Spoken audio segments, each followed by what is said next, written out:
Me on set is Ryan Lamont, who is co-founder and CEO of Neovision Wealth Management. Always good to see you, Ryan. Good morning. You have these two deadlines we were just discussing, July 4th, July 9th. Do you expect a lot of volatility heading into those dates? Absolutely. And regarding these dates, everything is fluid. We've seen it. Nothing is certain. It's all speculation. Everything can change from one day to another. Everything is driven by the negotiations that President Trump and his team are doing. So these dates, I don't think they're cast in stone at all. Many things can change. OK, so maybe you're not so optimistic that we'll get all of these deals. What about not just the speed, but as I say, the substance? What if they're just MOUs? Does that really lower the trade risk? I do think that these deals that will happen will not be as good as forecasted or as good as President Trump expects. I think he placed the bar very, very high to reach something that is mutually acceptable with the different countries he's dealing with. Let's not forget, Canada, for example, is a very friendly country, and I don't think President Trump will push it too far because he needs, from the northern borders, a very friendly country. And we started the show looking at the futures picture. You can see it here, green across the screen. You know, the S&P already hitting a fresh record on Friday. When you look at that, do you see that as complacency? Do you see it as resilience? Is the outperformance going to continue? So let's divide it. We're looking at the rates market, which is driven by institutional investors, and then stock markets at the moment driven by retail investors. I mean, look at the call options volume. It is literally exploding. It has never, ever been higher. So it's not all of it, but most of it is speculative, and that's a bit worrying. The second thing is earnings. We need earnings to catch up a little bit with valuations. Valuations are through the roof at the moment. The third metric I'd like to bring is small caps. If you look at the valuation of small caps in the US versus mega caps or even big caps, it has never, ever been as low as it is today. So all of these metrics are a bit worrying. So for investors who can disregard valuations and fundamentals, yes. But so are you expecting that valuation gap with, say, Europe to close? So Europe, for example, has done very well, not only on currency, but also from a fundamental perspective.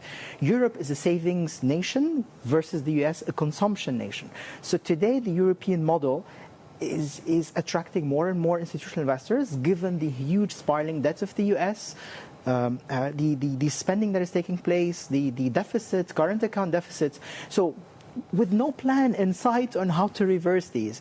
So people are going more towards Europe from an institutional perspective because it looks more sustainable and a bit safer, I have to say, from a valuation perspective. Yeah, we talked about rate cuts as well. There's been all of this speculation that the president's going to pick Chair Powell's replacement early. It's been played down by Treasury Secretary Scott Bessent. But of the runners and riders that are floating around, who do you think would be credible to the market? Well, the name that is really circulating at the moment is Treasury Secretary.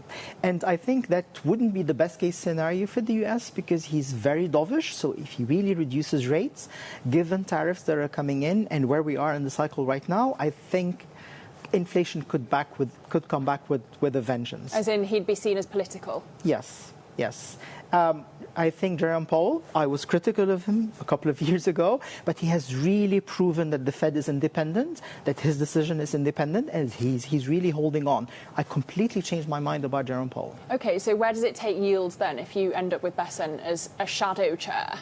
So basically, the bond vigilantes on the rates market, institutionals, are saying we are worried over the longer term. Because, of course, they get the say way before the Senate. Yes, yes. So yes, there will be a divergence, I think, between the policy making, if Treasury Secretary comes as a chair for the Fed, and what the market thinks is right. And how much would it undermine Powell to have the name circulating way before actually the new chair takes office in May next year? Oh, Lizzie, you want to talk about undermining?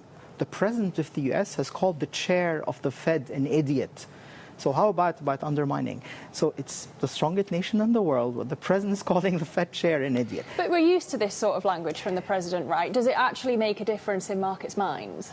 Well, the market... Does it put pressure on Powell, real pressure? Obviously, the pressure on Powell has... I've never seen pressure on a Federal Reserve chair as much as we're seeing with Jerome Powell today. And he's holding up, which is great. And Jerome Powell today is lost between, or not lost, but he's watching whether tariffs will be passed along to end consumers or absorbed by companies. Until now, companies are not absorbing the tariffs, and they're passing it to consumers. Enough pressure for a July cut, maybe? No. No cuts. Okay, Ryan, good to see you. Ryan Lemon, Neovision Wealth Management co-founder and CEO. Always good to get your insights. Thanks for stopping by.